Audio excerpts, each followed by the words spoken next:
Welcome to this special interview with former Foreign, Finance and Defence Minister Jaswant Singh. Sir, this interview is about opportunities and threats as far as India is concerned, especially in view of China. What, according to you, are the opportunities? Well, as far as the Chinese go, they have a saying that every challenge is an opportunity. So, in that sense, the relationship itself is an opportunity. Though their ambassador has called it extremely fragile, I would have been happier if he had chosen some other moment and some other place to give voice to his concerns. What, according to you, are the threats? I think there's a mismatch between the priorities of the two countries. Basically, People's Republic of China, its priorities are trade, commerce, economy. And it is putting aside questions of strategic interest to India, which include settlement of territorial disputes, the PRC's support to Pakistan when it comes to military hardware, when it comes to supporting Pakistan in missiles, missile technology, as also in Pakistan's aspirations to develop nuclear power and nuclear weapons. These are obvious, but there's another, and to my mind, a significant aspect of the territorial aspect, which is Chinese presence in the Gilgit area of Jammu and Kashmir, the occupied part, which is with Pakistan. These are only some. I can't list all the concerns. Yeah. Do you actually feel that they will ever give up their demand for their claim on Arunachal? Ever is a very big word. It sounds forever and ever. I would be extremely chary of using ever, because I have the personal experience of having negotiated and discussed on various occasions the question of Sikkim. That too fell in somewhat of the similar category.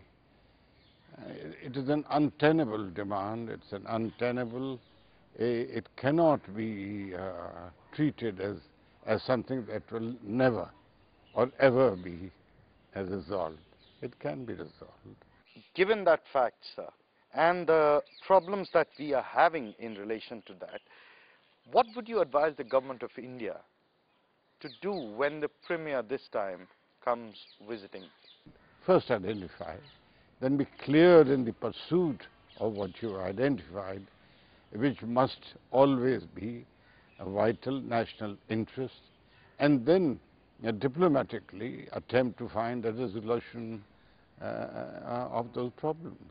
Do you think the government has been able to do anything of that kind? But what is required more than the talent and the capabilities of the establishment is the determination and commitment of the political leadership to demonstrate creative, purposeful diplomacy so as to achieve this.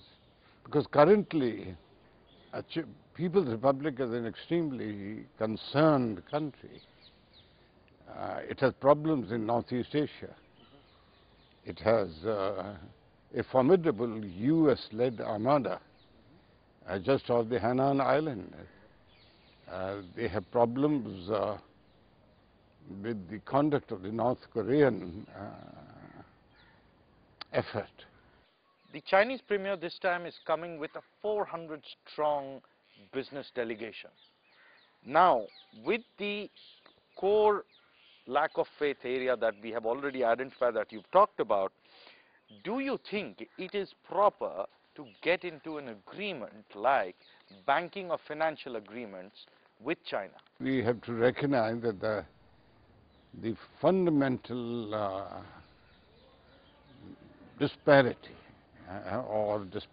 of approach really lies on what we, that is India, are exporting to China and what China is dumping into India.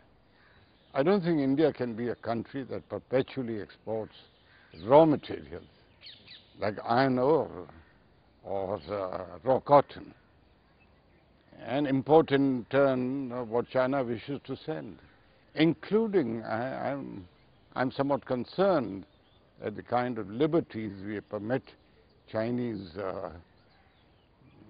technicians, for example. I know for a fact, and this I protested against, there is an existing law in our country that foreign technicians, agents, specialists shall not be permitted in India's border areas. Perfectly reasonable. China will hardly do so. There was a precedence given to the industrial house that was then wanting to develop this plant. You can't keep breaking laws at the cost of India. And so India has to take a decision what it wishes, what is the nature of its trade. We hardly export anything in pharmaceuticals to China, scarcely anything in information technology. Why not? Why is this lopsidedness in the nature of trade? And we shouldn't be content only at the fact that it's growing and it's now $60 billion plus dollars.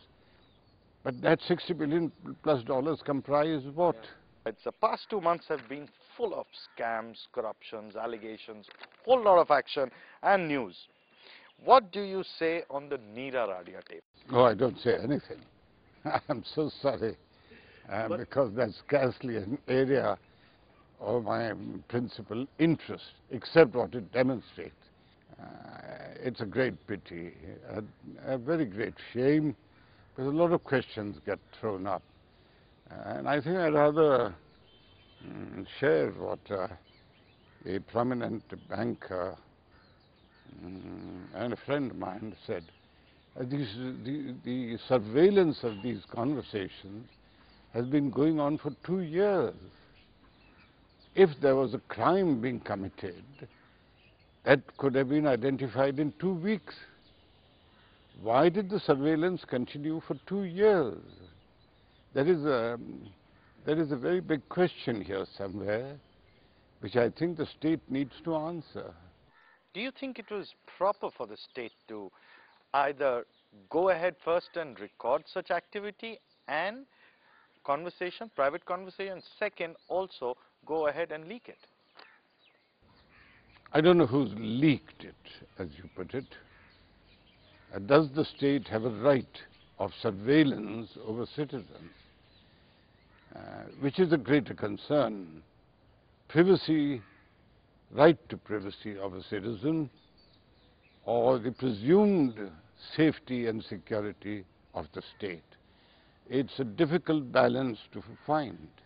But the state is under an obligation to be just and fair in finding that balance, because the state is a non-entity, is a cipher without the citizen.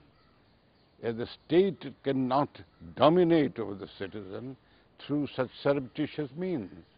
But there's also some behind the curtain activity that is going on. Stop it. No, but Stop it. if it doesn't come to the fore, how do you stop it? No, so you have, as I said, why are you carrying on for 2 years? 2 days is enough for you, enough to something is not right.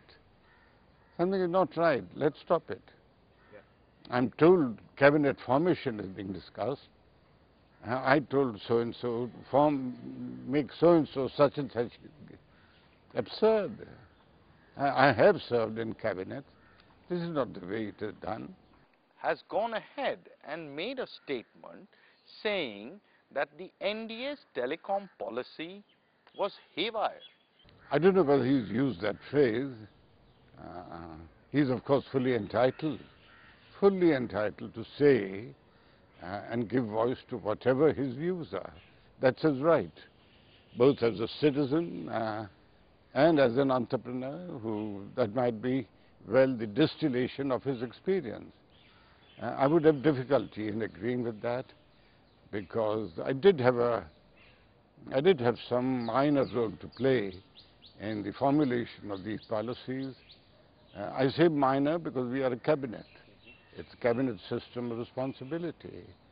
And as I was entrusted with the task to start with, to formulate the software policy of the NDA government, because the entire technology was evolving, we were really rather, all of us, from 94 onwards, really innocent about new technology was coming. That is when the entrepreneurs entered it. Then telephone communications were hugely expensive. So to make them less expensive, the choice had to be between auctioning the spectrum or allocating the spectrum. Now you can say auctioning fetched the state more money, yes, but the auctioning also resulted in the user of the telephone, the citizen, having to pay more. The challenge then was to expand telecommunications into rural India, and that was introduced. Every operator was required, we will promote so many villages. All this took place. But the same policy, if Mr. A. Raja uses the same policy for spectrum allocation. I don't want to comment on what Mr. Raja did or did not do. That's his wisdom or the government's wisdom. After all, it is a cabinet decision. He can't alone, like a magic wand, say, do this. The government, it's a cabinet system of governance. There are, after all, things like Cabinet Committee on Economic Affairs. There are lots of checks and controls. You actually feel that the present government is just making Raja an scapegoat because it's a collective decision? I don't want to be judgmental, either on a colleague in Parliament like Mr. Raja or the UPA2 government. Judgmental implies that I am far superior. I'm not. I'm of the same soil, the same pluses and minuses that all of us have. But it is a collective, if either it is a collective responsibility cabinet or it is not. This is something that clearly the government has to stand up and answer for. How is Raja alone responsible?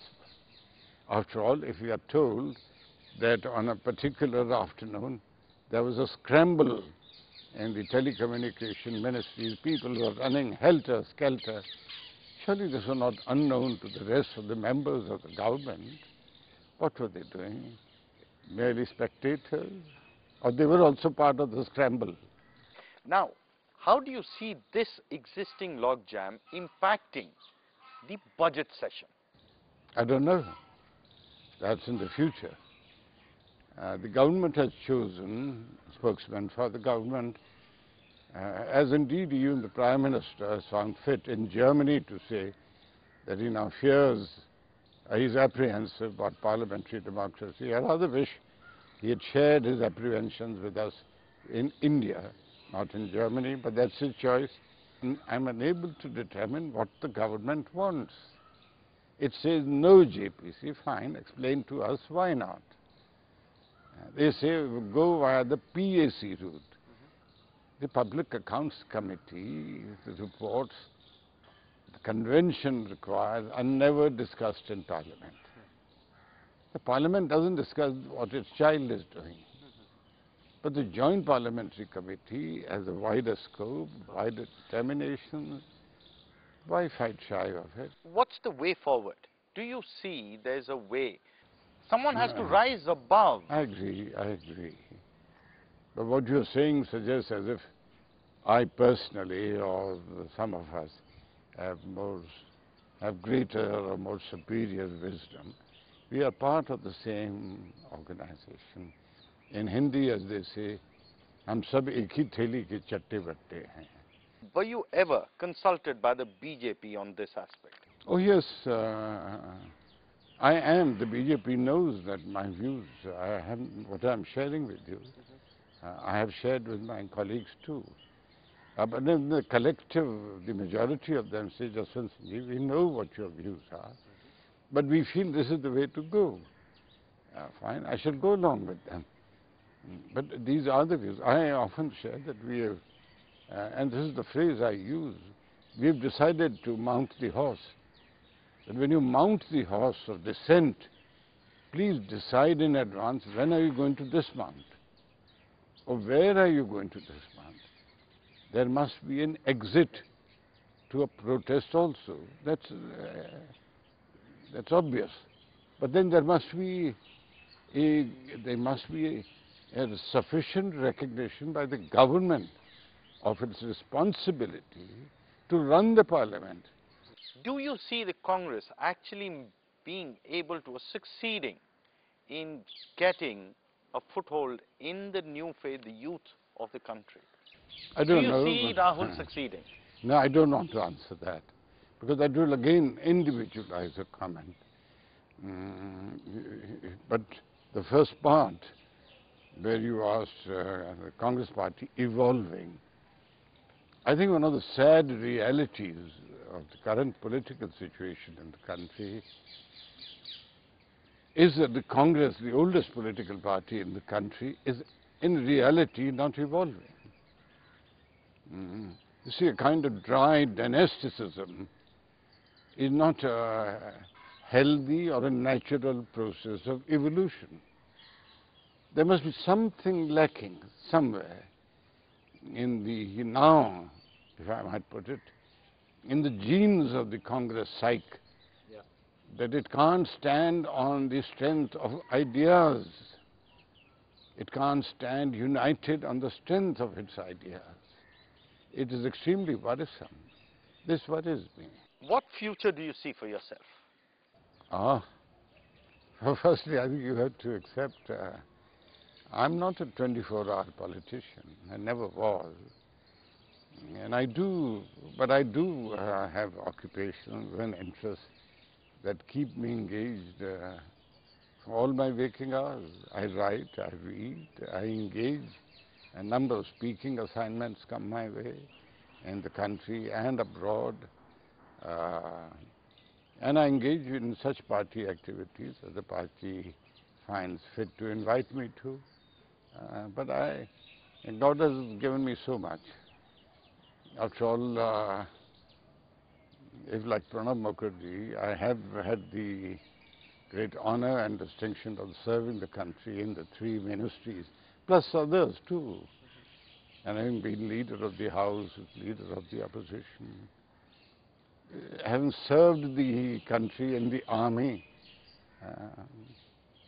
having given voice to my views through books and articles, isn't it quite a full card? It is. What future do you see for the BJP, sir?